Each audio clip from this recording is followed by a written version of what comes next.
UFP, UNIDO, PAHO, the World Bank, UNFCCC, IAEA, UNECE, IRENA, UNICEF, UN Volunteers, UNODC, WTO, ITU, UNCTAD, and WIPO. Whew. Yes, that's a long list, but it only shows you the strength of the support that we have for this initiative. Please know that even if your name or the name of your entity is not mentioned here, be assured that your contributions and your presence are highly appreciated and valued. Excellencies, ladies and gentlemen, I am now very honored to hand you over to the chair of this opening ceremony, His Excellency Dr. Zsolt Hetzi, Vice President of the UN General Assembly High-Level Committee on South-South Cooperation and Ambassador, Deputy Permanent Representative of the Permanent Mission of Hungary to the United Nations. Please let us welcome Ambassador Hetzi with a round of applause. Mr. Chair, over to you.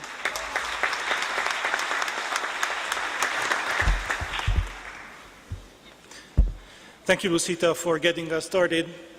On behalf of the President, the Bureau, and the membership of the UN General Assembly's High-Level Committee on South-South Cooperation, and on my own behalf, I am privileged to warmly welcome you to the 6th South Annual Global South-South Development Expo being generously hosted here in Nairobi by the Secretariat of the United Nations Environmental Programme, UNEP.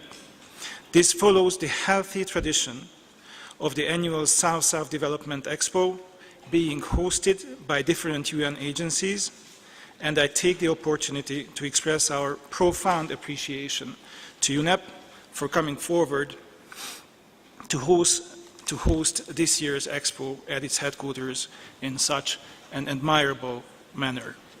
Let me first start by introducing the distinguished persons at the podium. To my right, in seating order, there are Mr. Johan Claus, Under-Secretary General and Executive Director of UN Habitat.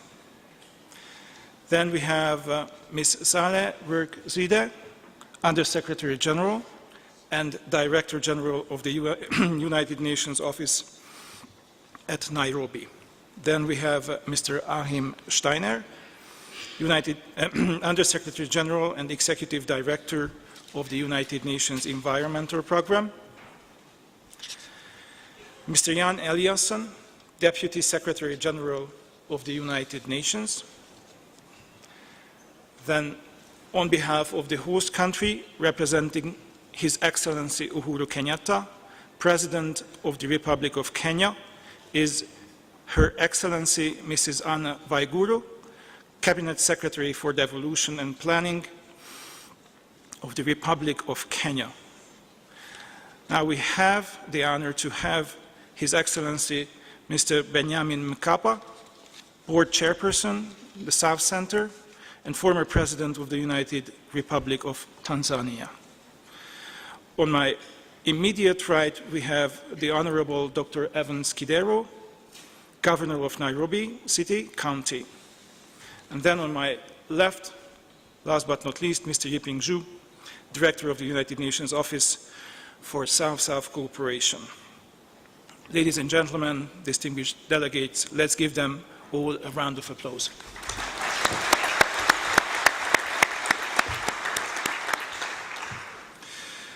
Ladies and gentlemen, we have a full session ahead of us.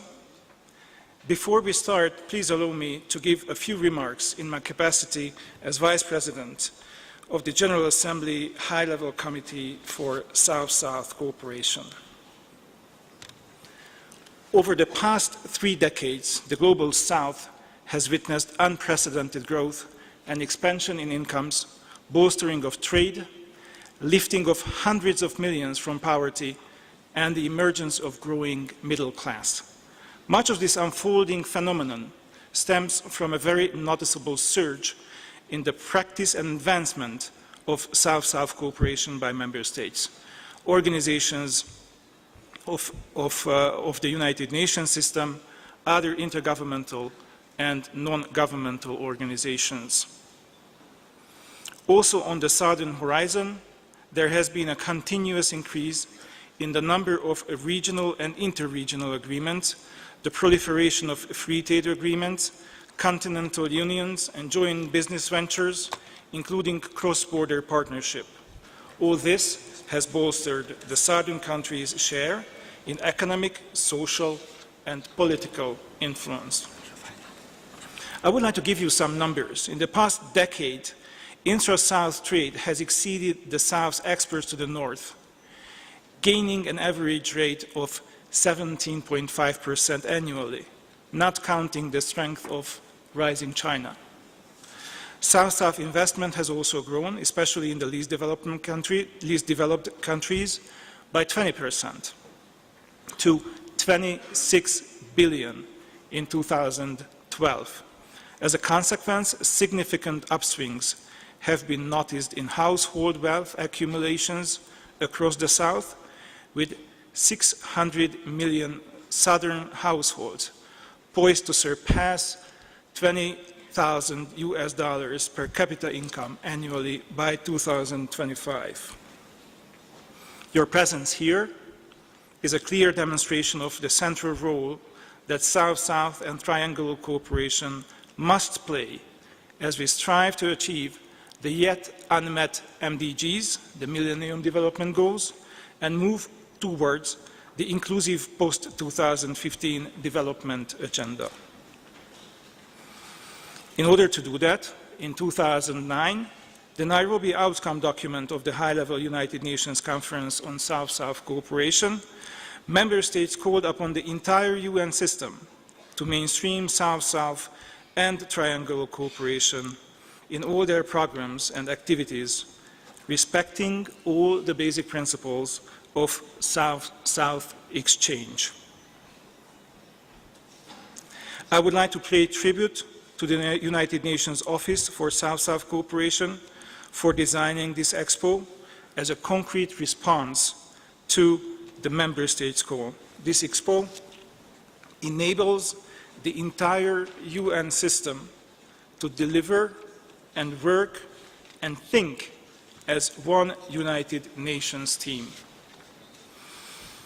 Distinguished delegates, I will conclude by expressing my earnest hope that this week-long effort being hosted by UNEP in collaboration with the UN Office for South-South Cooperation and in cooperation with many other organizations of the UN system, other intergovernmental and non-governmental organizations, and of course, with the gratifying support of the government and people of the Republic of Kenya, will further inspire and promote South-South cooperation in development efforts at the national, regional, and global levels. Thank you very much for your attention. I am pleased and honored to be with you today. Now I would like to invite, thank you very much. Now I would like to invite Yiping Zhu, Director of the UN Office of South-South Cooperation, to give his welcoming remarks. Thank you, Mr. Chairman, Ambassador Zod Hesse, President Mkapa, Cabinet Secretary Madam Wei Guru, Nairobi Governor Kiduro, Deputy Secretary General Yana Ellison, UNEP Executive Director Achim Steiner, UNOM Director General Sawok Saudi, G77 China Chairperson Ambassador Nicodemus, OECD DEC Chairman Eric Soham, Honorable Ministers and Directors General, distinguished CEOs and CEO leaders, Excellencies, ladies and gentlemen. Good morning, everyone, and welcome to the United Nations Global South-South Development Expo 2013. The UN Office for South-South Cooperation is privileged to serve as the organizer and the secretariat of the GSSD Expo, and we are extremely grateful to UNEP and its leadership for so graciously hosting us, and to the government of Kenya, the county of Nairobi, and to UNON for providing us such a welcoming environment and excellent facilities. 35 years ago, at Buenos Aires, Argentina, member states entrusted the UN to support technical cooperation among developing countries.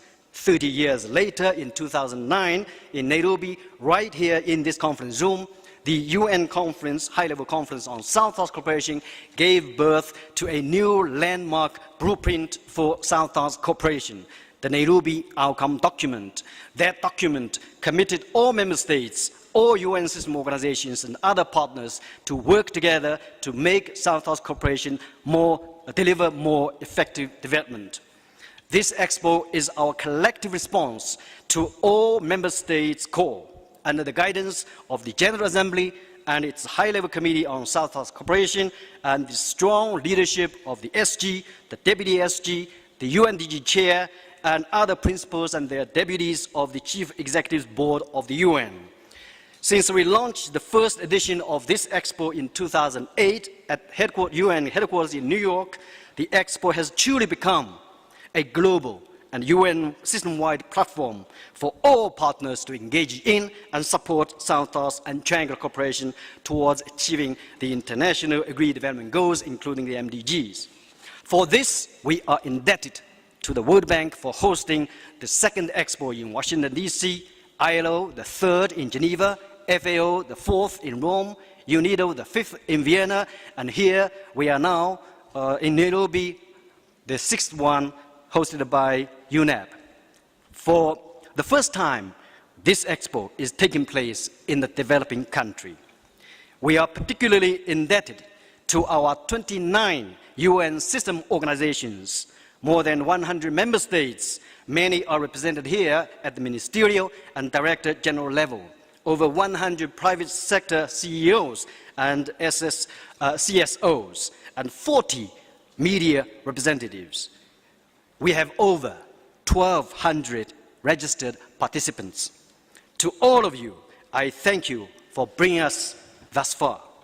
In the next 5 days, the Expo will be a shining example of the whole UN system delivering as one, contributing collectively to the vision of building green economies and the future we want.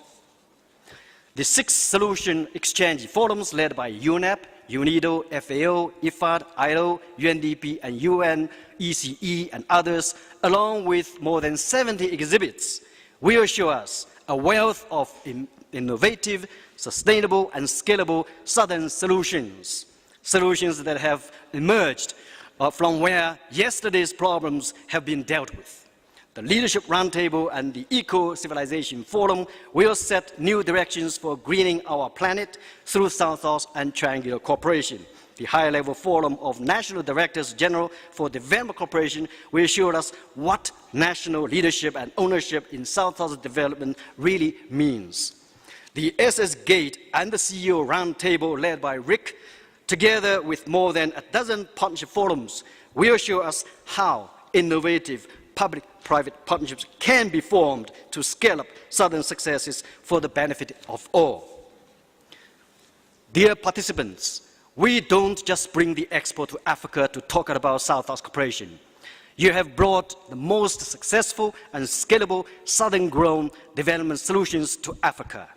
You will show that a renewed global South-South and triangular partnership for effective development is not just a dream. It is already a reality in the making when we launched the South-South Energy Initiative led by Ghana, championed by the Global South, the first Arab States Regional South-South Expo to be hosted by Qatar next February, the South-South Gate Technology Exchange Facility only for the landlocked developing countries, and when we declare that the 2013 Global South-South Development Expo came to Nairobi carbon neutral by offsetting the carbon footprint generated by this Expo. Dear participants, as the international community embarks upon a centennial journey towards building a greener planet, a pathway to prosperity for all, you are blazing the trails connecting South-South cooperation and triangular solutions with the unmet MDGs and the post-2015 Sustainable Development Agenda. This is what this Expo is all about, and this is why you all invested heavily to be here. This is your Expo. You are building truly a collective effort to contributing to the remaining MDGs and post-2015. Your Expo team is here to make your tasks easier and more meaningful and productive. On behalf of the organizers, I wish you every success and thank you.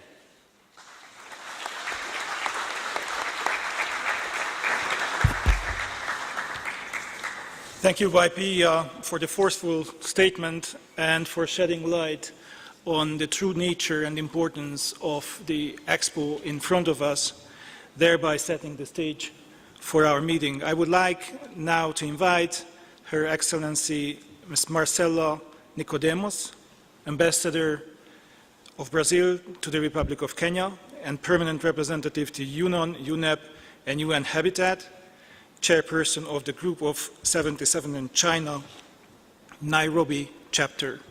Madam Ambassador, you have the floor. Thank you.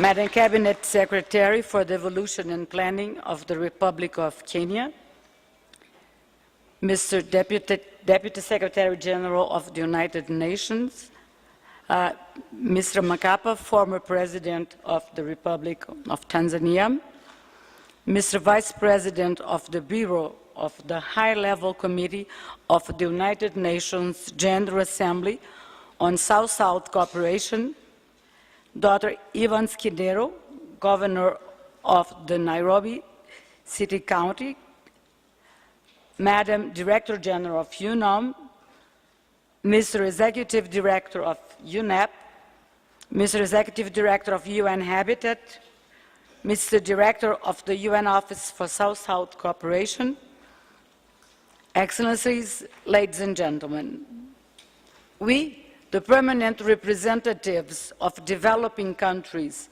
members of the G77 and China, are particularly glad to welcome to Nairobi the Global South-South Development Expo 2013. The Group of 77 in China supports wholeheartedly the celebration of this important gathering at the premises of the United Nations office in Nairobi.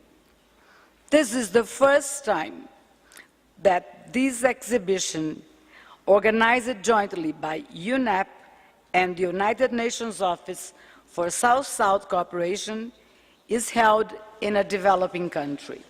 Certainly, this is a good reason for us to congratulate the United Nations Secretariat and also ourselves. South-South cooperation, as well as triangular cooperation, was recognized by the outcome document of the Rio +20 conference just over a year ago as an essential tool to provide much-needed additional resources to the implementation of development programs.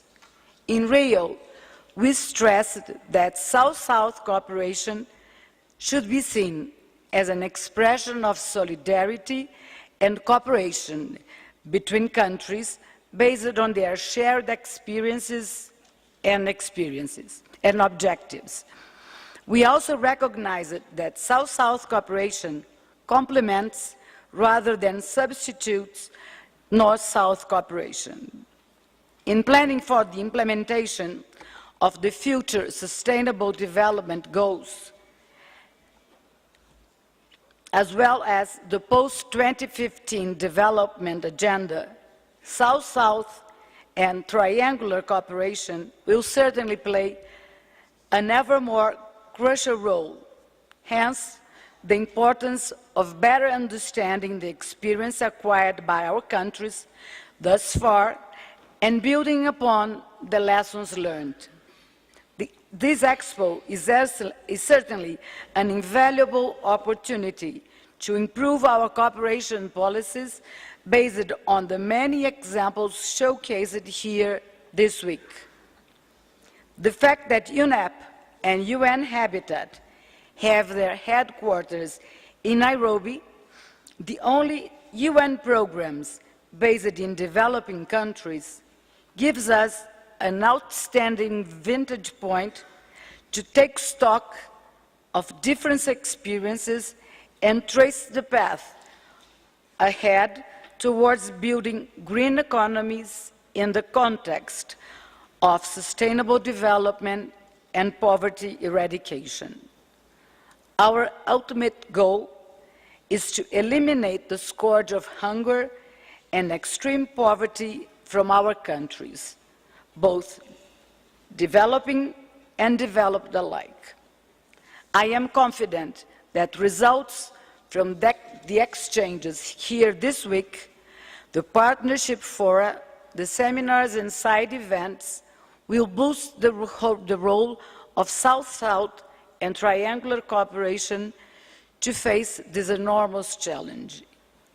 Let me finish by expressing our gratitude to the United Nations and to all participants from governments, non-governmental organizations, international institutions, and secretariats who have been able to attend this event, and wish everyone, all of us, all the success in bridging the gap from the scarcity of resources to the achievement of sustainable development and inclusive societies which we aim to build. Thank you very much.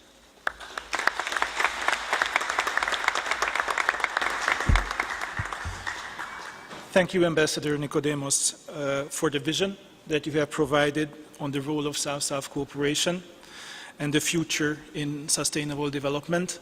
And I thank you personally for the direct and strong link that you have established between the two processes. Thank you very much.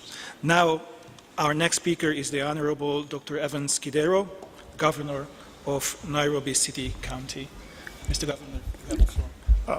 Thank you very much. Ann Waiguru, our Cabinet Secretary for Devolution and Planning, Mr. John Ellison, Deputy Secretary General of the UN, Akim Steiner, Executive Director, UNEP, His Excellency, the President and former President of the Republic of Tanzania, and a great friend of our country, His Excellency Peter Thompson, Chair of the Group of 77, our Permanent Representative of Fiji to the United Nations, Her Excellencies Marcella Nicodemus, His Excellency Zolhe Tesi, Her Excellency Zwede, the UNON Director, Mr. Akim Steiner, Excellency Ambassadors, Ministers, distinguished guests, ladies and gentlemen. I am delighted to have this opportunity at the very, very beginning to welcome you to our great city of Nairobi, which is also a county in itself. In Swahili welcoming word, let me say karibuni, karibuni sana for the people who are visiting Nairobi for the first time, and those who've been here before, let me say karibu tena. I'm equally delighted and grateful that the United Nations agreed to have this prestigious and high-profile Global South-South Development Expo hosted in our county of Nairobi. Nairobi is one of the 4 major UN office sites where several different agencies have a joint presence. Indeed, the geographical location of Nairobi makes it the hub and entry to Eastern, Central, and Southern Africa, which as well the major headquarters for the trading blocks of SADC, East African Community, and COMESA. It is therefore a great privilege to have the opportunity to host this important South-to-South Development Expo. We need to be reminded that in our pursuit of development, we must seek not to dominate nature and the environment, but should instead be anchored on unshakable need for a balance with the natural environment. For this reason, allow me to reiterate our renewed commitment to building and sustaining a healthy balance between the environment and the ever-rising need for development models that can positively transform the lives of our people. A green economy seeks to drive growth, jobs, environmental improvements, poverty eradication, and social equity by shifting investments towards clean and efficient technologies, natural capital, and social infrastructure. These investments need to be catalyzed and supported by targeted public expenditure and policy reforms. My team at the county and myself know that delivering on my 7 key promises that we made to the Nairobi residents will require much more than all the resources we can marshal from amongst ourselves. This means that we must develop more innovative partnerships that can help us meet the deficit both in technical know-how, finance, and experience. The spirit of this global South-to-South Development Expo speaks to this need for a mutually beneficial exchange so as to leverage the best of what we all have to offer. I know it is now a known fact amongst experts that global South-to-South, which is predominantly occupied by the developing societies that are challenged economically, will bear the greatest brunt and consequence of climate change and environmental degradation. For this reason, the initiative must come from within us. In the South, the passion to convert the challenge of climate change to a promise of sustainable development must be domesticated. We therefore need to organize ourselves, set our priorities, and deepen our cooperation amongst us before we can look northwards for inspiration and greater support. As many of us attending this expo will attest, there is a historical basis for a vibrant South-South cooperation. There is now added to this historical experience an environmental justification for cooperation. I know that there is a greater promise for South-to-South cooperation. Ladies and gentlemen, distinguished guests, I'm also aware that this is already happening in some spaces. I submit that we must deepen these engagements and create requisite platforms to coordinate and institutionalize such engagements. Allow me to conclude by welcoming you once again to Nairobi. I hope your schedules will allow you some time out of the conference to sample some of the delights that our city offers. I wish you every success in this expo and all the future activities. Thank you and welcome.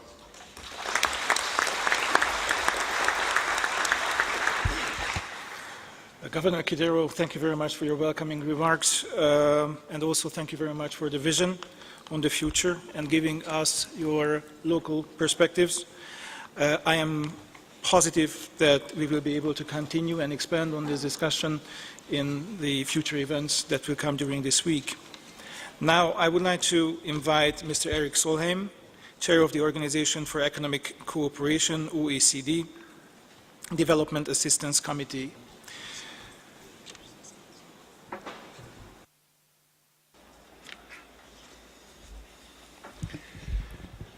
Good morning, friends, President Nkapa, all other friends. 2 weeks back, a small news item hit not really the world headlines, but it was there. But it should have been covered much, much more brilliantly. That was the fact that the very poor nation of Ethiopia, second biggest nation of Africa, has reduced the number of under 5 deaths with 2/3 in 2 decades. From 200 per 1,000 in the 1990s to 60 per 1,000 now. That's much more important than most wars of the world.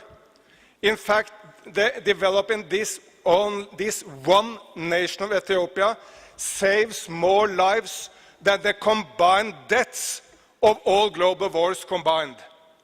So it shows the importance of this. And in point to a much, much larger picture, when historians sometimes say in 2050 we look back to our time, what will they see? I think they will see the rise of the South.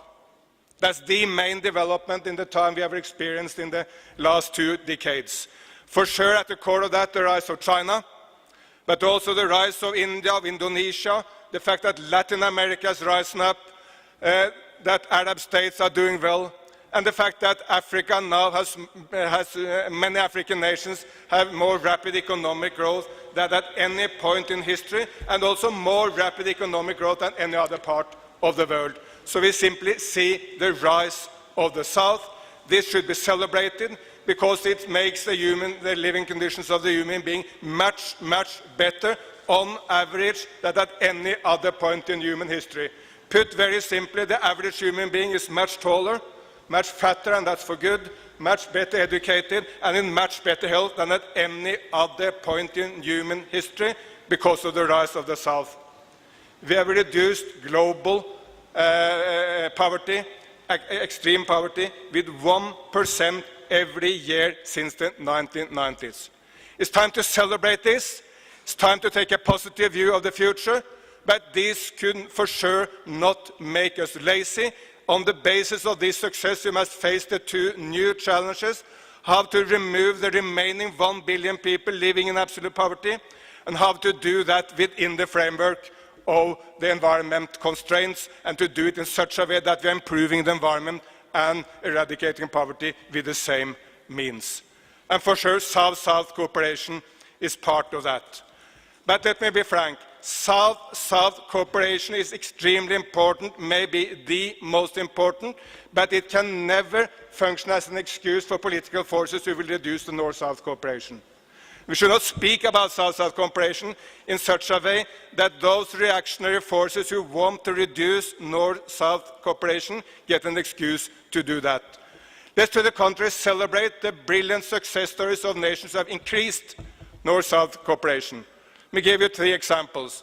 The UK and the great austerity under the leadership of Prime Minister Cameron has increased its development assistance to 0.7 at a time of great suffering of many people in the UK. Sweden has kept its development assistance at 1% for the last 7 years, even under a conservative government, and it should be celebrated. And you may ask, within the OECD which I represent, what is the one nation which has increased its development assistance the most? You wouldn't know it. It's Turkey. Turkey is the most rapidly growing partner in development assistance within the OECD. And that points for sure to a much larger picture. A huge number of nations are now at the same time recipients of and providers of development assistance. China for sure is mainly a provider, but also a recipient. Turkey is mainly a provider, but also a recipient. But look to Brazil, to Mexico, to Chile, to Arab states, to India, to Indonesia. Most middle-income nations of the world are both providers of and recipients of aid at the same time. That should be celebrated, and it's opened up a completely new global conversation. That conversation will, by the way, also take place in Mexico City in April next year in the so-called Global Partnership for Effective Development Cooperation, where this South-South cooperation, triangular cooperation, and the knowledge sharing in the South will be at the core of the agenda. Finally, what is the difference between traditional historic North-South cooperation and the new emerging South-South cooperation and triangular cooperation? I think it's not in principle different, in the sense that historical North-South cooperation was also about knowledge sharing, also about best practices, also about technology transfer, all those issues which are at the core of South-South cooperation. But I still believe there are some differences which are important. South-South cooperation may be in some senses more beneficial to developing countries because they can tap into much more recent experience in solving problems, because the partner is a nation who has been in a very similar situation very recently. That gives better learning. South-South cooperation may also be different in the sense that it comes with less arrogance, because let's be frank, many northern nations and many developed nations have provided development assistance to sometimes with a certain level of arrogance. That will be less, I think, in South-South cooperation. And there is also a structural issue which has to be covered. At the moment, North-South cooperation is valued in monetary terms much more than South-South cooperation, how we measure it within the DOC, which is the basic institution measuring it, but how it's globally measured. To put it very simply, if my nation, Norway, is providing, say, experience sharing with, say, the government of Paraguay in Latin America, that will be valued much more than if Mexico, Brazil, or Chile is doing exactly the same. And you may argue that the recent experience in development in Chile or Mexico or Brazil will be more relevant for the Paraguayans, so that should be the contrary, that should be valued more. But at the moment, the North-South is valued more in money terms than South-South, and we have to find new ways of measuring that. I will be crucial in assisting in doing that, or my institution, obviously, DOC, will do our utmost to assist in that, but we need for sure many partners in that revolution of how we measure development. Finally, we need North-South cooperation, we need South-South cooperation, we need triangular cooperation, and we need a global conversation on how we can be efficient, effective, and make rapid progress on all these three. We need more of all of them. Otherwise, we will not achieve our dual aim, which is to eradicate absolute poverty by 2030, but to eradicate absolute poverty in such a way that we take care of this beautiful planet and our nature at the same time. Thank you.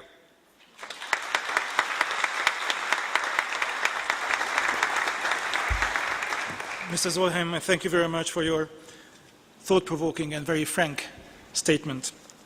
I would like now to call your attention to the screens on both sides of this podium.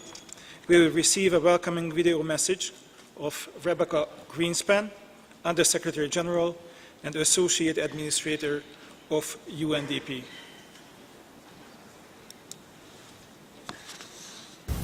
Good morning and a warm welcome to the 2013 Global South-South Development Expo.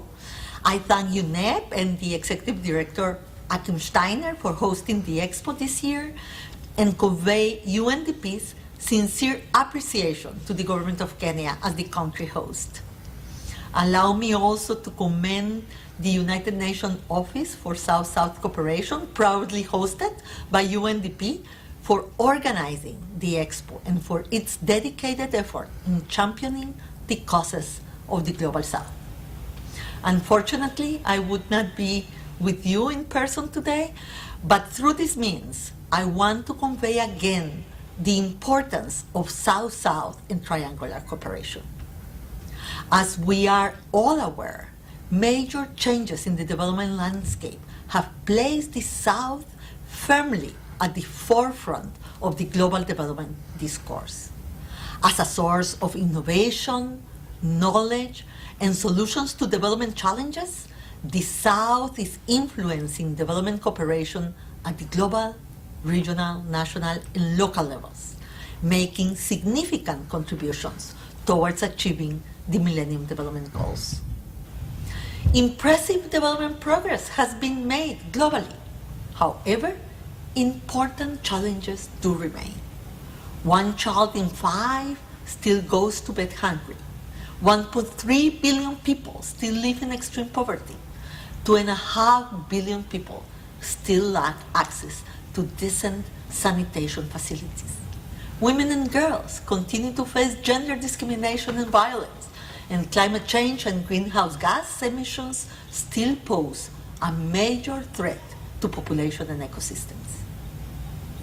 As we approach the 2015 MDG target date, it is therefore clear that strengthened efforts are needed to accelerate progress. And critical to this are broad-based global partnership for sustainable development.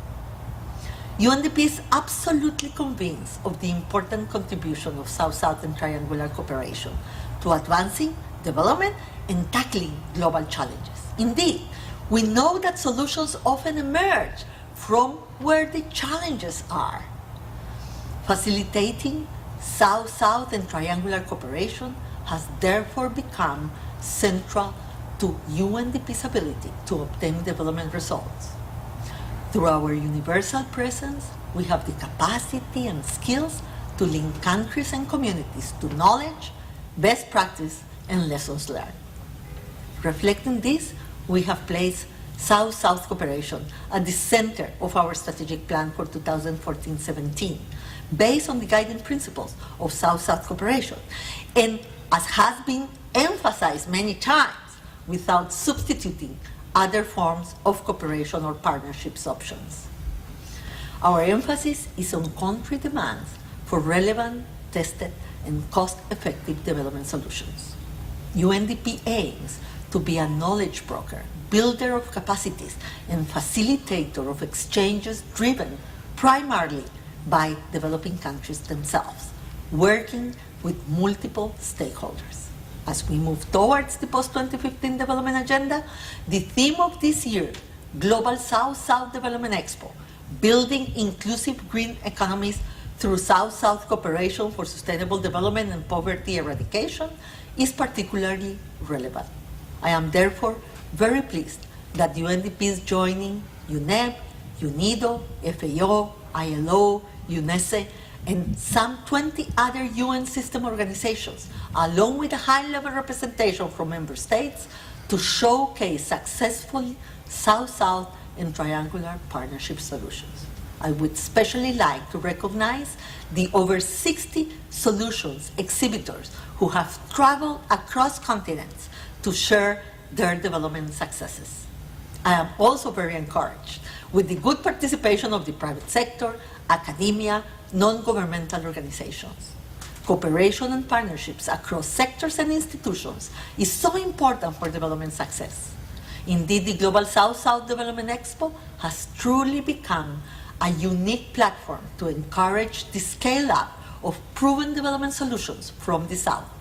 I urge you to take this opportunity to learn from each other, exchange knowledge, and strengthen the links and networks which can be so beneficial in realizing the full potential of South-South and triangular cooperation for development.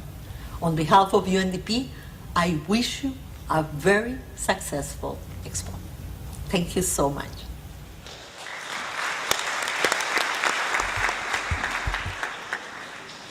We appreciate receiving that message from Ms. Greenspan, explaining the challenges in front of us, but also giving her impression with regard to the role of South-South cooperation and UNDP in tackling those challenges.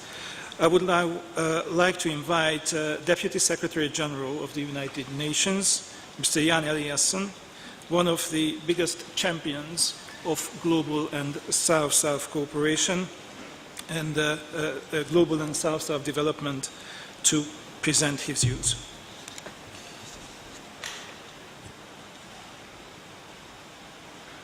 Thank you very much, Mr. Chairman, President Mkapa, Honorable Cabinet Secretary Waiguru, Excellencies, ladies and gentlemen, colleagues and friends. I'm honored to deliver this opening statement at the 6th Annual Global South-South Development Expo and convey to you all in this hall warm greetings and well wishes from Secretary General Ban Ki-moon.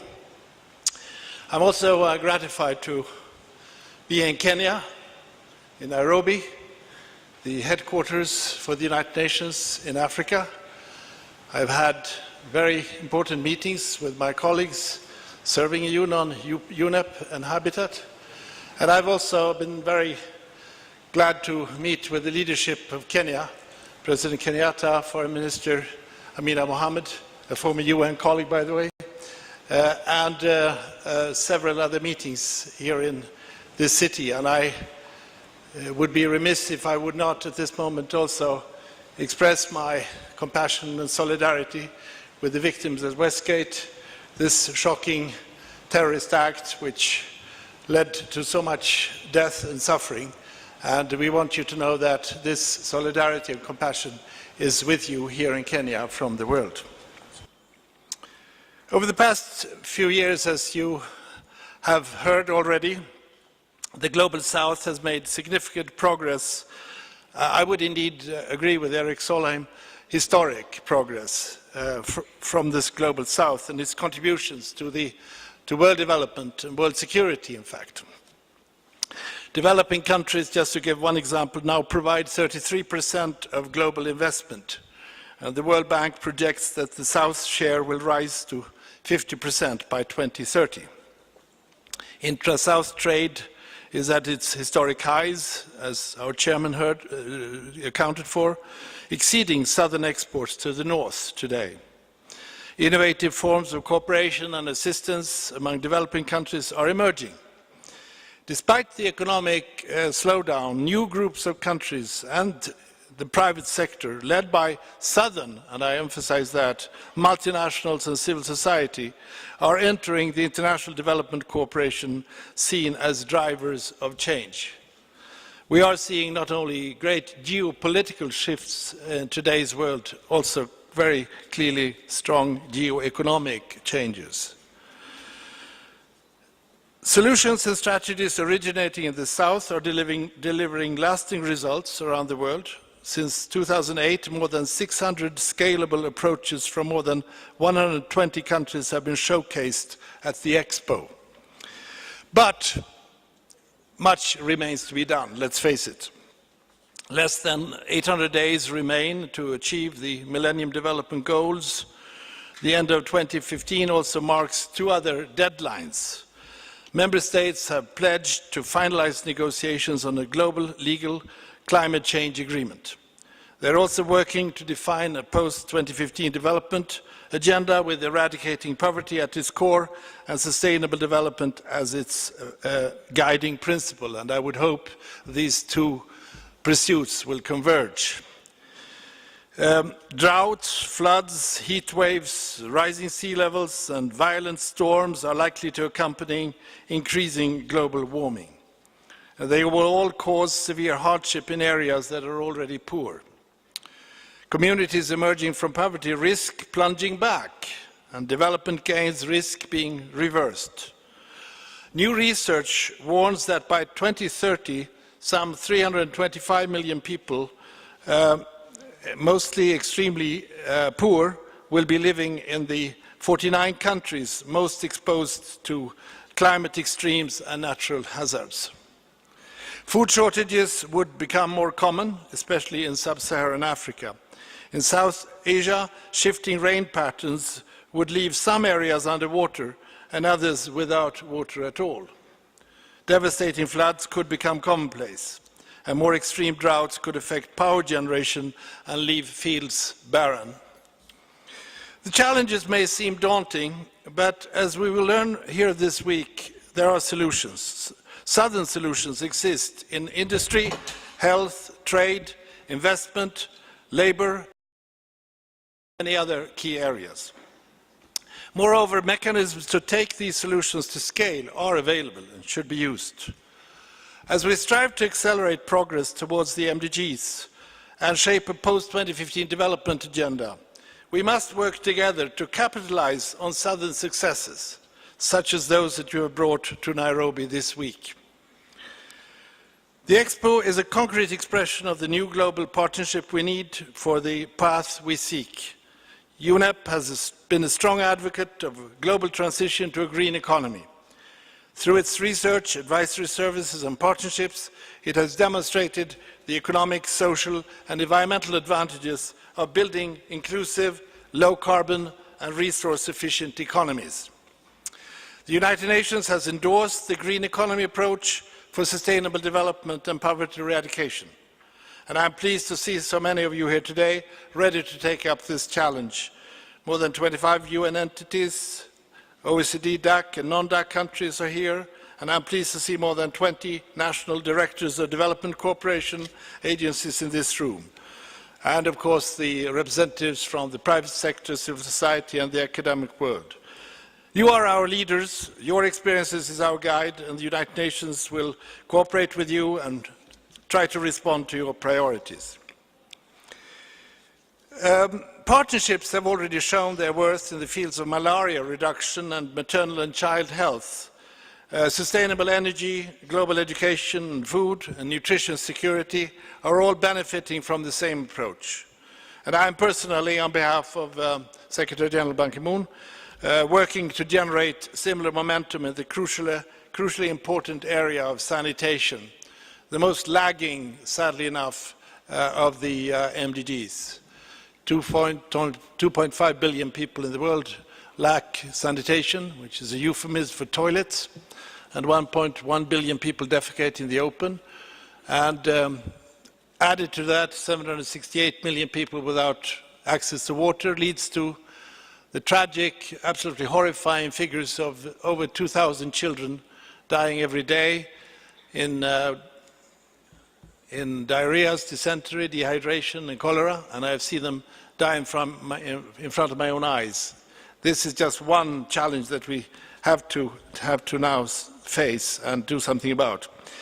Excellencies, ladies and gentlemen, in closing, since its launch in 2008, this Expo has provided response to the Secretary General's call for the United Nations system to think as one, act as one, and deliver as one. And I think this Expo will inspire us to work in that spirit. Acting together, we are powerful beyond the sum of our parts, particularly if we cooperate with all other actors that I mentioned earlier. And over the next 5 years, 5 days, but also the 5 years, I hope, I urge you to seize this opportunity. So I ask you finally to build bridges. I ask you to establish partnerships. I ask you to encourage innovation, and I ask you to establish sustainable strategies for scaling up impact. And with this call for action, I wish you all a very productive and very rewarding Expo. Thank you very much.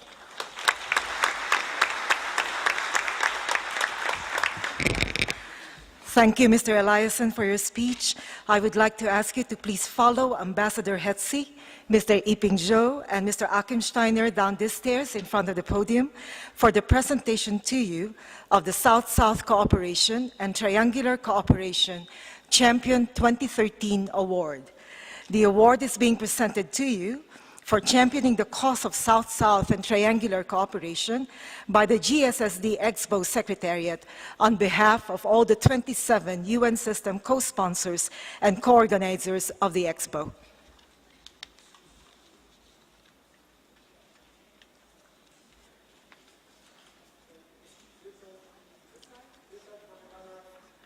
May we request you please.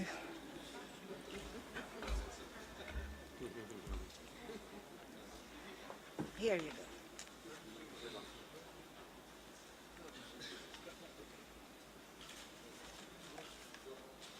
Mr. Secretary General, it is my honor to present you with this award. As I have said, one of the biggest champions for South-South cooperation and development, and also global sustainable cooperation and development. I would like to request you and your unwavering support for the next years to come in this field. Thank you very much. Thank you very much. Thank you. Thank you.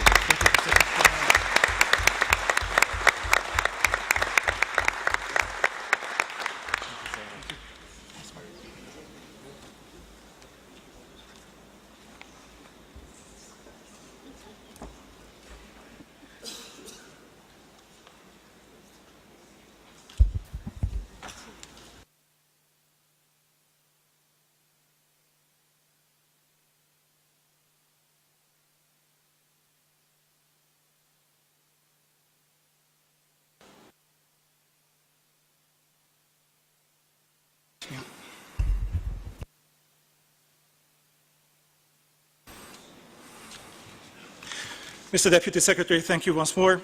I would like to ask Under-Secretary General and Executive Director of UNEP, Mr. Achim Steiner, to give his welcoming remarks as our UN host of the Expo and the conference. Mr. Steiner, you have the floor. Thank you very much. Your Excellency, Cabinet Secretary, dear DSG, dear distinguished members of the panel, if you allow me to use a great African tradition to say all protocols observed, then we know who is here, and we are obviously, and my role really in following you, DSG, is simply to do two things. One, to express our pride and humility at the same time of having been chosen to host what I think is becoming an increasingly important reality in the world, as we have heard, but also a role within which the United Nations is finding new avenues, new purpose, new objectives in partnerships. be they in terms of bilateral, be they in terms of triangular cooperation. And I would like to say that to be here in Nairobi, the headquarters of UN Habitat, of UNEP, the UN headquarters duty station with UNON, is also a very meaningful part of the journey that the Development Expo has taken over the years. It is here that over 40 years ago, Kenya took a very bold decision to invite the United Nations to establish its first headquarters in the Global South. The United Nations Environment Programme has celebrated its 40th anniversary in the lead up to Rio. Together with Habitat and UNEP, you have two programs here that will in one way or another be at the center of the debate about the future of our development path, about the choices that our nations will make. It is also my privilege to welcome you here in this beautiful city of Nairobi, which is our home.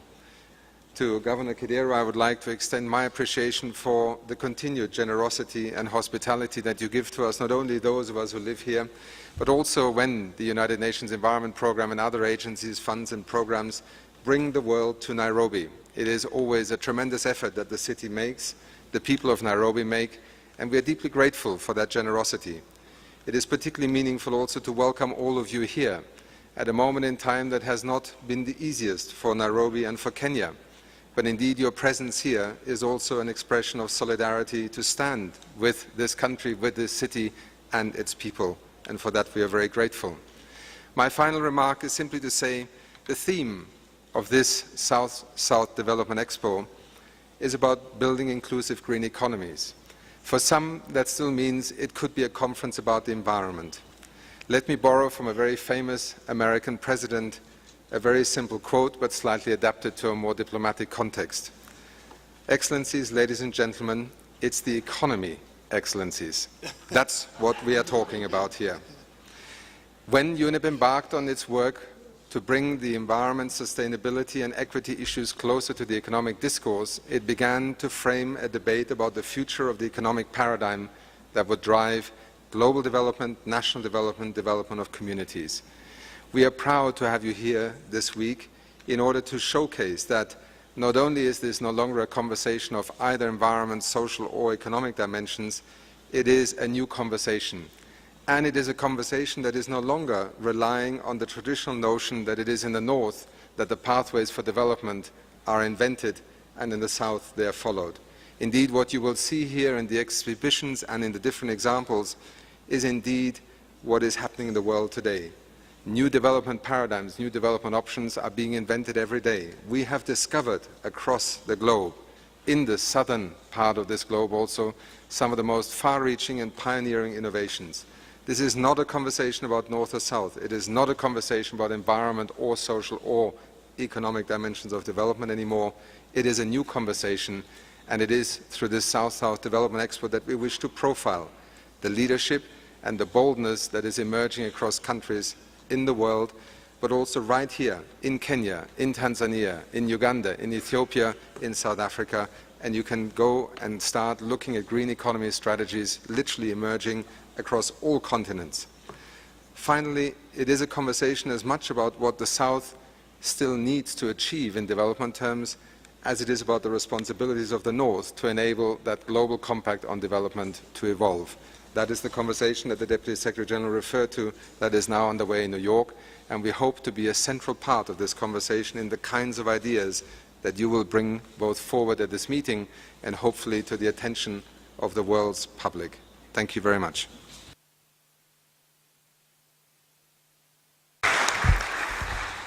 I thank Mr. Steiner for the welcoming remarks and for UNEP's hospitality. Indeed, sustainable development and poverty eradication have to be based on sustainable economic growth, as you have mentioned and pointed out to us today. It is now my great pleasure to ask Ms. Salia Verkside, Under-Secretary General and Director General of the United Nations Office at Nairobi, to give her welcoming remarks. Thank you very much, Mr. Chairman. Excellencies, ladies and gentlemen, there is not much left for me to say. The boss has spoken, so did the host, the Executive Director of UNEP.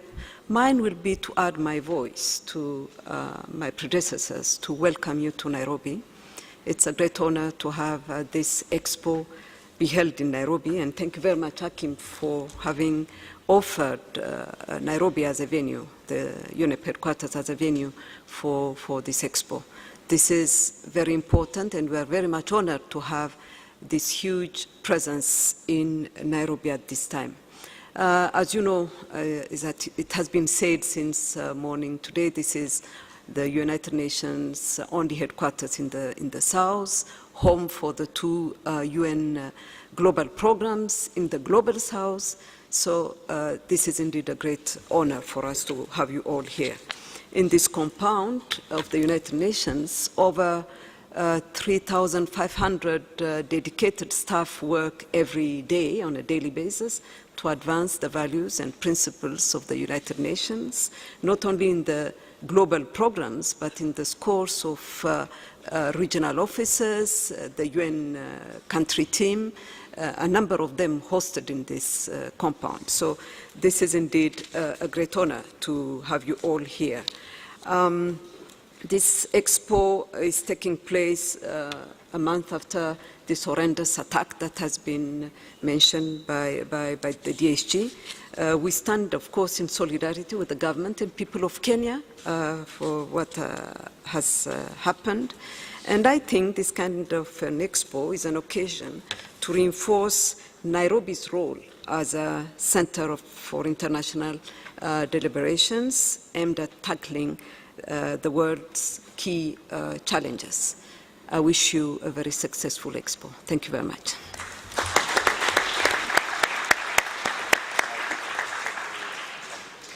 Thank you, Ms. Ida, for your remarks and for the graciousness in providing us with such wonderful facilities here at UNON. I would like to ask now everyone to look at the screens again. We will be receiving a video message from FAO's Director General, José Graciano da Silva.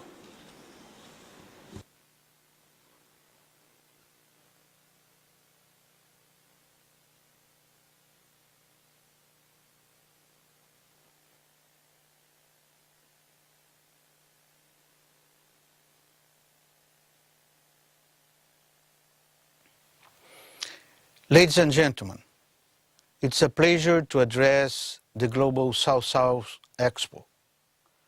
South-South cooperation shows that developing countries are ready to play a bigger role in promoting food security and sustainable development.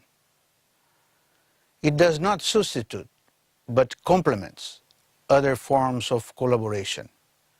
South-South cooperation is not something new, but it's encouraging to see how it grows. It offers a different way to overcome challenge. It shows the solidarity between developing countries themselves. It is an exchange between equals, and it facilitates the sharing of technology, strategies, and policies that have been tried and tested elsewhere. Experience that, in many cases, address similar problems in similar conditions. As such, they can be easier to adapt. Tropical agriculture is a good example. Many developing countries have already found ways to improve sustainable production in tropical conditions. The potential also reaches other areas. For example, in different ways to strengthen social protection and to link safety nets with productive support. Ladies and gentlemen, 2 years ago, FAO hosted the Global South-South Development Expo in Rome. I had not taken office yet, but I participated in that expo to highlight my commitment and belief of this form of cooperation. 20 years ago, FAO was one of the first UN agencies to embrace South-South cooperation. we have seen very positive results, facilitating the exchange of development solutions among over 50 countries. Today, we have a dedicated team working on this approach. We are putting our efforts into facilitating the exchange and adoption of development solutions, and in creating the conditions that will help South-South cooperation flourish even more. You can count on FAO as a partner. I am confident that this year's Expo will provide a great opportunity for sharing experience, approach, and best practice. Thank you.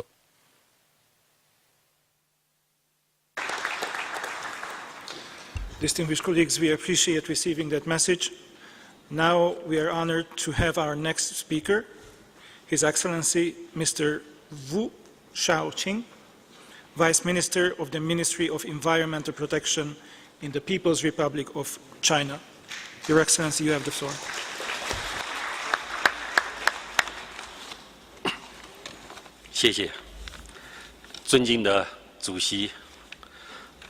The Honorable Deputy Secretary General of the United Nations, Mr. Eliasson, the Honorable Executive Director of UNEP, Mr. Steiner, distinguished delegates, ladies and gentlemen, good morning to you all. I'm happy to be here in Nairobi at the beautiful headquarters of UNEP to join you all in sharing new ideas and initiatives on South-South cooperation for the environment and development. To change new ideas and new initiatives here, I'd like to, on behalf of the Ministry for Environment Protection and myself, to convey my warm congratulations for the successful convening of the Global South-South Expo. I wish to thank UNEP for its efforts in preparing this event. The environment and development require full cooperation of the international community. This is a basic consensus. International cooperation for environment and development calls for an international regime as well as pragmatic collaboration with South-South cooperation among developing countries. A major force for this international regime and pragmatic collaboration. The developing countries have achieved fruitful results in pursuing South-South cooperation from the Andes Mountain to the Mekong River, from the ASEAN countries to the member states of the African Union, for the continuous enrichment and improvement of its format and contents and measures and mechanisms. China, as a developing country, faces huge environment and development challenges, with major focus on meeting its domestic economic and social development needs while actively following the world trend of green economic development and shifting to the green transformation of economic development. To do so, we promote the concept of the ecological civilization with emphasis on respecting, accommodating, and protecting the nature while integrating this concept and its materialization into the overall economic, political, cultural, and social development process, endeavoring to build a beautiful China. In pursuing the ecological civilization, the Chinese government has adopted a series of environmental protection policy measures in effectively improving quality of environment in China. The Chinese government, in forcefully protecting environment and promoting development of its country, has always followed the principle of mutual benefit, practical results, long-term cooperation and common development in pursuing a new paradigm of South-South environmental cooperation. With the present and future prospects in mind, I wish to propose the following observations in order to better advance the South-South environmental cooperation. Firstly, afford strategic significance to the South-South environment cooperation and the deepened consultation on policies with developing countries enjoying far more commonalities than having differences. The promotion of South-South strategic policy dialogue and pragmatic collaboration will contribute to the maintenance of our common interests and common development. Secondly, explore new ideas in enhanced capacity building. Developing countries face similar challenges in addressing environment and development problems while endeavoring to raise their international adaptability and competitiveness. They therefore should endeavor to facilitate their communication and dialogue on the strategic issue of green development. Taking advantage of this platform of the South-South Development Expo, we officially propose the China-South-South Environmental Cooperation, the Green Envoy program, through which we wish to facilitate the sharing of experiences among developing countries on environmental governance via various communications and dialogues, and to strengthen environmental capacity building and raise public awareness, aimed at further promoting the partnership between China and other countries in the South. Certainly expand channels of cooperation for steady advancement of pragmatic collaboration with a view to involving more stakeholders, the traditional donor states in particular, in the process of South-South environmental cooperation, leading to South-North-South triangular collaboration, while playing the market force and attracting wide participation of private sector and civil organizations. And ladies and gentlemen, South-South cooperation institutes an important and indispensable part of the international environmental cooperation, as well as a major channel leading to developing countries to sustainable development. This expo will inevitably facilitate green development of developing countries and reinvigorate the South-South development. In closing, I wish to reiterate that China will, as always, be a most sincere partner to other developing countries on the path for green development. I wholeheartedly wish South-South Development Expo a great success. Thank you.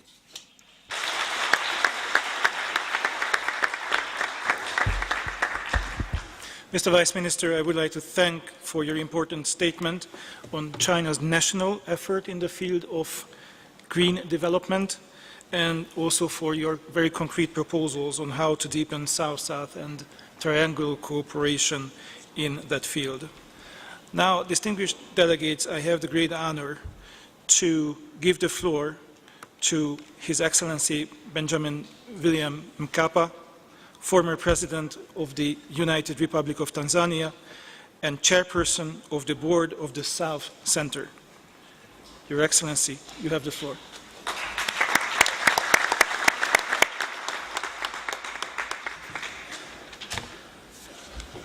Mr. Deputy Secretary General, Cabinet Secretary for Devolution and Planning, Governor Kidero, Executive Director of UNEP, all leaders of distinguished United Nations organs and institutions on the podium, on the panel, ladies and gentlemen, I want to express my great gratitude for being invited to say a few words on this important occasion. In discussing South-South cooperation in relation to building a greening economy, you will have 5 days in which to look at the specifics and the strategies. And therefore, I'll confine myself to being both prescriptive and normative in my discussion of South-South cooperation for greening the economy. Ladies and gentlemen, the first decade of the 21st century has been witness to a crisis of North-South multilateralism. Old structures and policies for North-South engagement that were developed as a result of the geopolitical and economic relationships from the end of the Second World War have been found wanting as the developing countries of the South sought to establish fairer and more equitable relationships with the North. As the South sought to make its voice and perspectives heard and reflected in the shaping and running of international policies and institutions, the North sought simultaneously to move away from its existing commitments to help developing countries and further strengthening its long-standing dominance in international affairs. One sees this clearly in addressing climate change for achieving sustainable development. The crisis of North-South multilateralism needs to be addressed. Better terms of engagement with each other on the basis of equity and full respect for each other's sovereignty and independence need to be crafted. Institutions that reflect the arrangement of the past need to be reformed, and institutions that have sought to address the development needs of developing countries need to be strengthened. At the same time, the South needs to take its own destiny into its own hands. For far too long, among the North and in many places in the South, there has been an implicit assumption that developed countries are the guardians of development. A greater effort of building South-South multilateralism needs to be undertaken.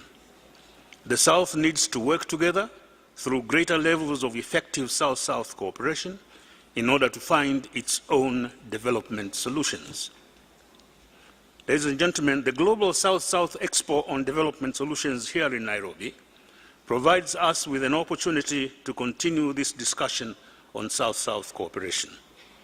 There are other efforts that have taken place in this area. In May of this year, leaders of the Global South, under the auspices of the Group of 77, met in Fiji to brainstorm on the issue of South-South cooperation. There are also ongoing discussions on South-South cooperation activities within the UN system, including through the High-Level Committee on South-South Cooperation. South-South cooperation is recognized as a key mechanism for promoting the development of the countries of the South. It has spurred increased regional development and integration in Asia, Africa, and Latin America. In my view, to be effective, the South-South cooperation should take place in two key areas. First, policy coordination in international negotiations, and second, in undertaking concrete South-South programs and projects. Why policy coordination? This is important because the developing countries need to unite and have common positions in order to be effective in international negotiations that involve North-South relations, in pursuit of sustainable development, greening their economies. South countries must need review bilateral investment arrangements to ensure that they meet the needs and interests of developing countries. In addition to policy coordination and the sharing of experiences, South-South cooperation also needs to deliver tangible development benefits to the countries of the South in these following areas. South-South trade should be undertaken in a manner that is mutually beneficial to all parties. Commodities trade arrangements among developing countries should be fairer and more balanced as between consumer and producer countries as compared to North-South commodities trade. Also, developing countries should take coordinated action to address speculation in commodity markets that have caused volatility in prices, adversely affecting developing countries. South-South investments, which are mutually beneficial to all parties, including the local communities, should be encouraged with appropriate institutions and policies put in place. Promotion of genetic medicines in developing countries, including trade among developing countries and investments through joint ventures and technological transfer.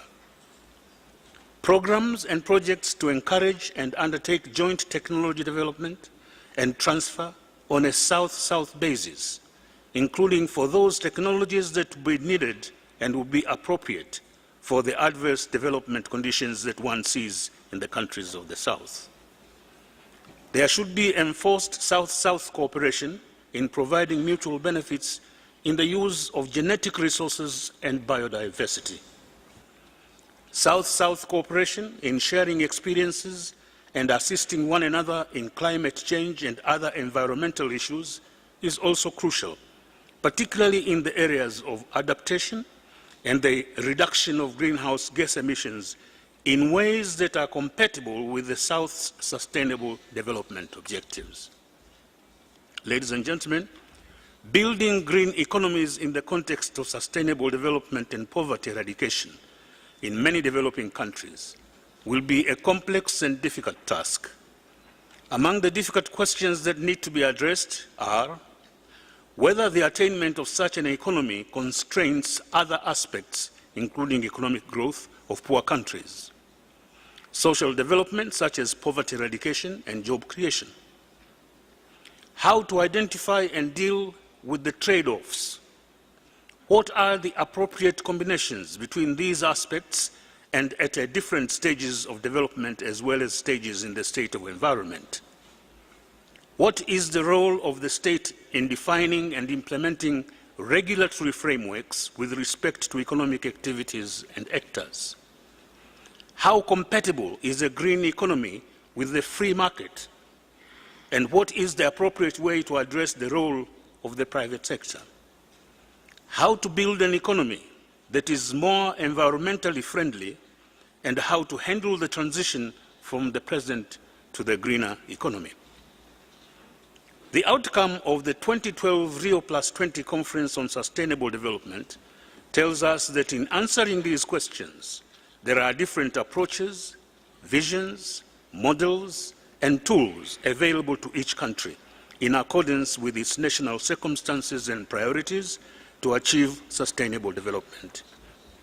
Having a green economy in the context of sustainable development and poverty eradication is simply one of the tools available for achieving sustainable development, and that it could provide options for policy making but should not be a rigid set of rules. In practical terms, achieving sustainable development as the context for the shift to a green economy requires a three-pronged approach.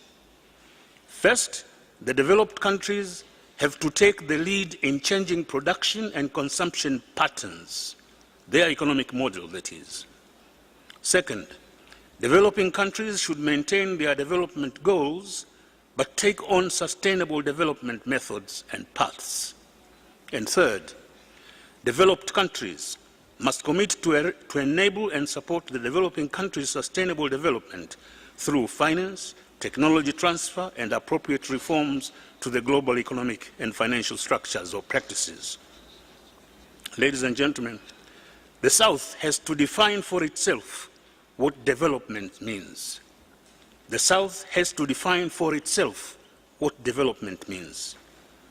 This will, of course, require leadership of the South and within the South in order for the South to be able to scale up and use South-South cooperation as an engine for Southern development.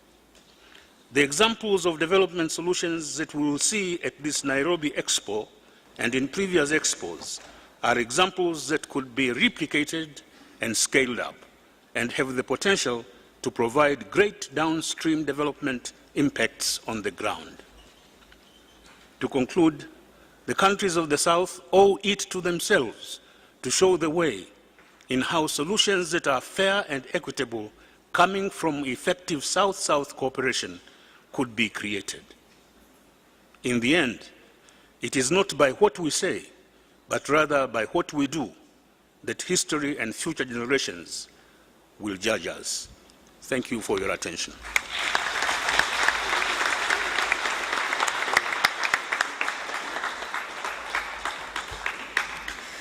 Thank you, President Mkapa, for your remarks. I would like to please ask you to follow Ambassador Hetzi, Mr. Zhou, and Mr. Steiner down these stairs in front of the podium for the presentation to you of the South-South Cooperation and Triangular Cooperation Visionary 2013 Award. We are presenting you with this award in recognition of the ongoing leadership role of the South Center in spearheading policy on South-South cooperation. This has been done in the tradition of the great support by Tanzania, starting with the visionary leadership of former President Mwalimu Nyerere, who was the founding chair of the South Center. Your Excellency, Mr. President, this is my greatest honor to present to you the South-South Cooperation and Triangle Cooperation Visionary Award for 2013. We thank you and appreciate your vision that you have so eloquently presented to us, and we count on your leadership for the years to come.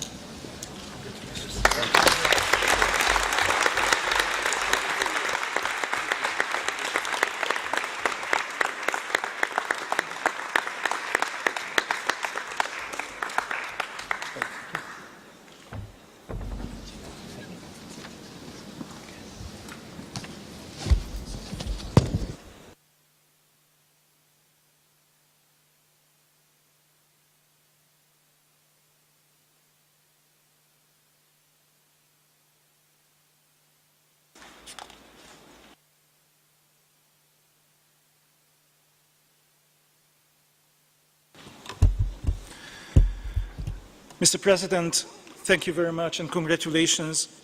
We very much appreciate your participation in today's opening ceremony. Distinguished ladies and gentlemen, it is now with my greatest honor and pleasure to have Her Excellency Ms. Anne Waiguru, Cabinet Secretary for Devolution and Planning of the Republic of Kenya, to deliver the keynote speech of His Excellency Uhuru Kenyatta, President of the Republic of Kenya.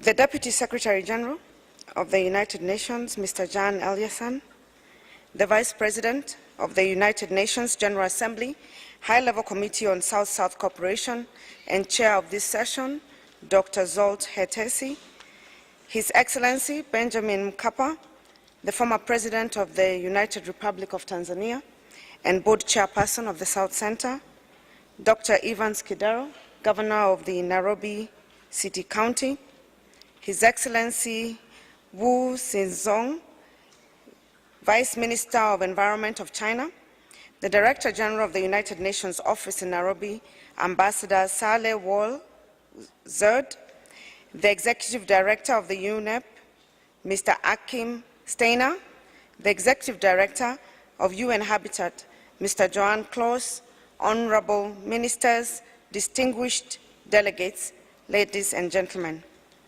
Let me start by stating that it is a great honor for me to join you today for this opening session of the 6th Global South-South Development Expo. I am representing His Excellency, the President of the Republic of Kenya, His Excellency Honorable Uhuru Kenyatta, who would have liked very much to be here with us this morning, but could not join us, unfortunately, due to commitments of presidential duties elsewhere. His Excellency the President has been a keen supporter of the UN activities globally, and especially in Kenya, which is the global headquarters of the UNEP, the UN Habitat, and the South-South Center. He welcomes you to Kenya and to this South-South Development Expo 2013. As you all know, Nairobi hosted the United Nations High-Level Conference on South-South Cooperation from 1st to 3rd December 2009. During that meeting, the Nairobi Outcome Document was adopted to guide the advancement of South-South cooperation as a means of advancing economic and social development through more South-South trade, investment, science and technology programs, educational and cultural exchanges. I am therefore pleased to note that Nairobi has been selected to host the first Global South-South Development Expo in the South. By hosting the 6th Global South-South Development Expo in Nairobi, you have honored our country and also demonstrated real confidence in Nairobi as the only headquarter of leading UN global institutions in the South. We in the Kenya government promise you, in return, maximum cooperation and support from the government and the people of Kenya. We have never taken the UN presence in our country for granted.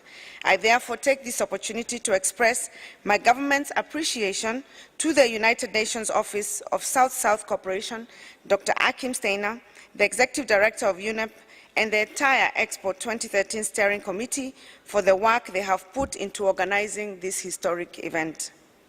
Your Excellencies, ladies and gentlemen, we in Kenya take pride in our involvement in South-South cooperation over a long stretch of our history. Our nationalist movement was based on Pan-Africanism, Third World solidarity, and the non-aligned movement that united the African peoples of Africa, Asia, and Latin America, and the Middle East in the struggle for universal freedom and self-rule. We are proud of the role that Kenya and other African countries played in the liberation of colonial territories worldwide and in realizing the 1948 UN Universal Declaration of Human Rights. All this enabled our countries to start in organizing their own national governance institutions according to their own preferences as compared to those of our colonizers. After our independence, we also resumed cooperation with our third world partners, some of which existed even before colonialism. In Kenya, our people were for centuries part of a vast trading network on the Indian Ocean that stretched from China to India and the Middle East, and that linked these regions to trading towns on our coast. We have, since our independence, intensified our trade, economic, and cultural ties with states of the South, without ignoring our vital ties with the countries of the North. We also believe that the United Nations and other multilateral agencies have a vital role to play in this. Ladies and gentlemen, the world has changed since Africa's independence in the 60s. Economic growth over the past several decades has been fastest in the South. Developing countries, according to many estimates, are set to account for about 60% of the global GDP by the year 2030. The South played a major role in rebalancing the global economy after the onset of the 2008 global financial and economic crisis. We in the global South, therefore, face a very different future compared to the past one that we inherited from our predecessors, the founding fathers of Third World Solidarity and the non-aligned movement. We must therefore cooperate in preparation for a South that will be more stable, more prosperous, more industrious, and more technologically advanced. Africa has witnessed its most rapid period of economic growth in the past decade. It has not lost the momentum despite the 2008 financial crisis. We in Kenya believe South-South cooperation will help Africa intensify rapid growth with widely shared prosperity in a sustainable manner.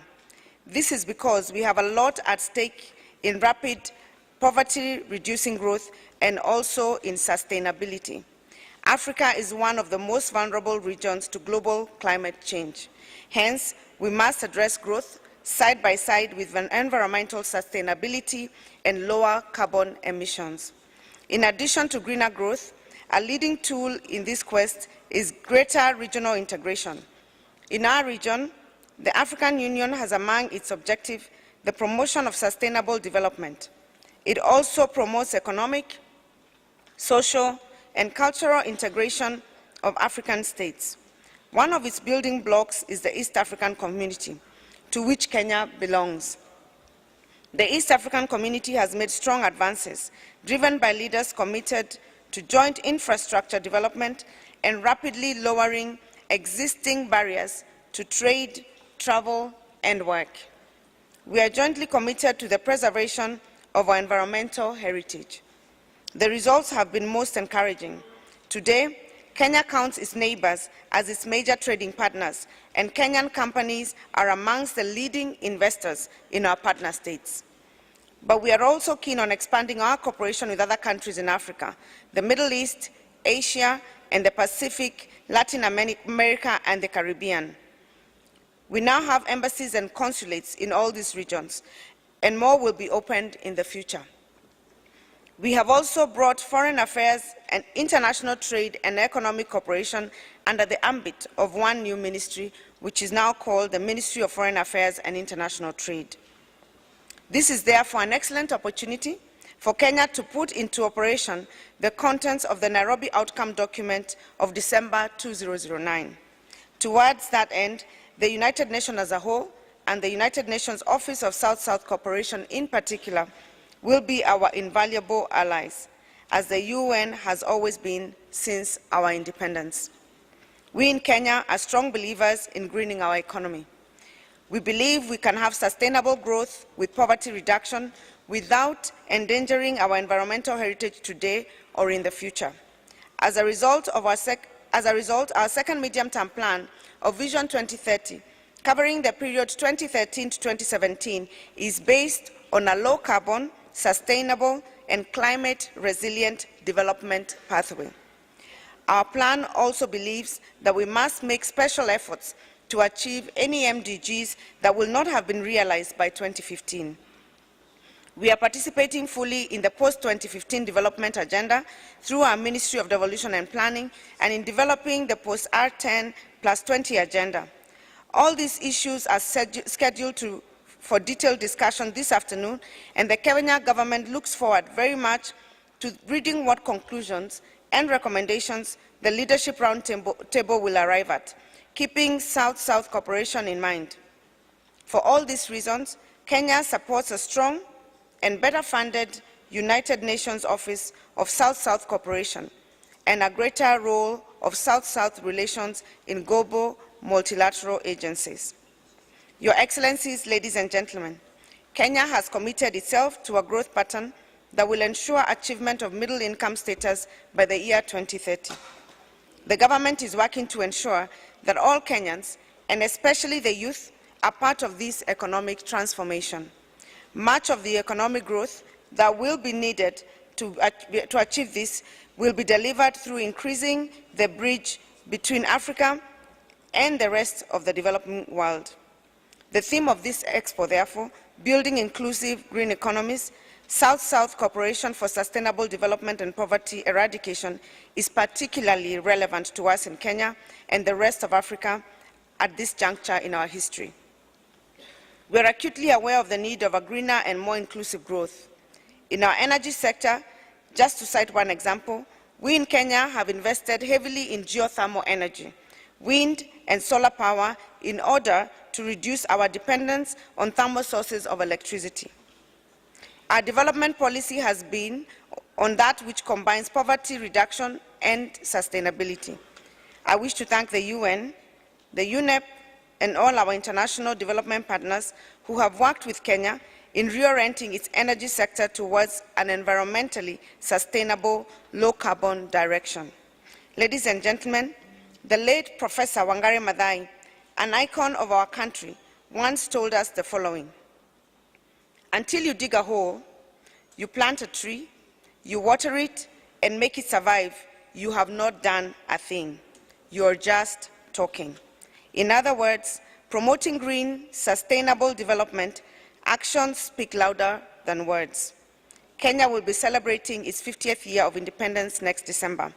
As part of the celebrations, Kenya will plant 50 million trees. In this and other activities that will feature in this expo, you can trust Kenya as your faithful partner in word and in deed. The principles that guide South-South cooperation are key to our success. We must ensure that the multilateral system and the international community promote green economies in word and deed, as Professor Wangari Maathai taught us. Your Excellencies, ladies and gentlemen, let me conclude by once again congratulating the organizers of this expo. I also want to encourage you all to find time to enjoy the beauty of our country and the hospitality of our people. We have much to offer. With these few remarks, it is now my pleasure to declare the Global South-South Development Expo 2013 officially opened. Thank you.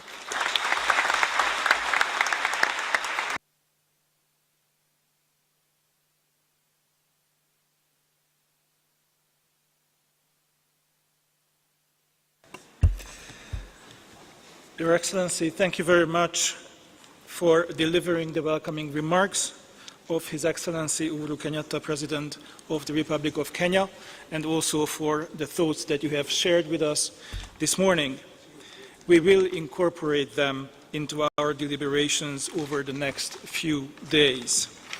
We also appreciate the role that Kenya is playing in the field of sustainable development and the field of South-South cooperation. Your Excellency, I hope that I am speaking on behalf of everybody in this room and their constituencies all around the globe when I would like to convey our condolences to your government and the people of Kenya for the recent tragedy at Westgate Mall. Our prayers are with the families and the affected communities. As a person who has spent a lot of years in fighting terrorism, I have to stress, and you have to know, that the international community stands united and supports Kenya in this fight. Distinguished colleagues, this brings us to the closure of today's opening reception. I would like to thank all distinguished speakers during this high-level segment the opening ceremony. Please give them a round of applause.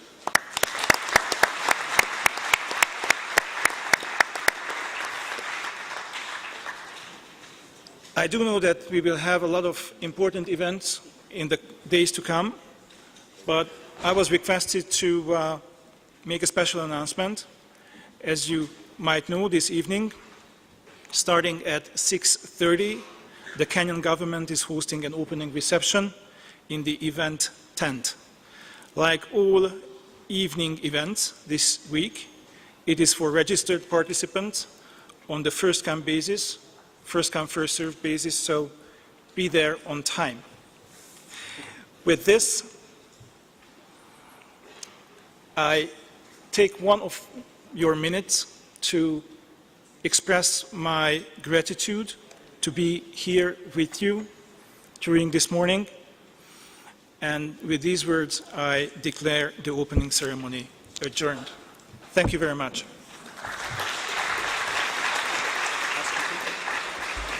Thank you, Ambassador Hetsi. I would now like to ask the audience to remain in your seats as the members of the high-level delegates make their way to the exhibits pavilion for the formal opening of the pavilion. In the meantime, please remain in your seats as I would like to make a few announcements. You are all welcome to visit the exhibits pavilion after the closing of this opening ceremony. The Leadership Roundtable, which will be hosted by CNN anchor person Zain Verji on inclusive green economies and post-2015 development, will be at 2 p.m. this afternoon. And we are all returning to conference room 2 at 2 p.m. prompt for the Leadership Roundtable. This will be followed immediately by the Forum on Ecological Civilization and Green Transformation from 5 to 6:30 in conference room 1. In addition, we would like to inform you that all sessions start at 9 a.m. daily. And you can also keep up with the schedule of the events via Twitter at hashtag GSSD 2013. This concludes the high-level opening ceremony of the Global South-South Development Expo. Let us now join our distinguished panelists at the exhibits pavilion. Thank you, and we all wish you a very good day.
Vale, con mi güey. Bueno, vale, yo. Ata, pues. Hey, usted con mi güey.